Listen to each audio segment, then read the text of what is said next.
So here I am at the Dassault Systèmes booth at 3DEXPERIENCE World, and we're just coming through into the design area. And I'm going to come over here and have a quick conversation with Nick Dzierzon, who's showing a little bit of DraftSight today.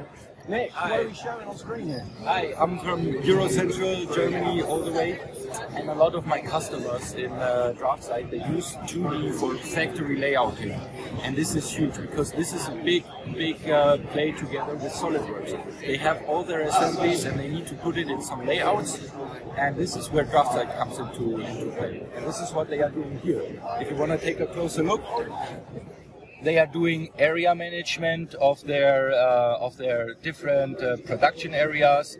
The sizes of these areas can dynamically adapt, and yeah, that's it.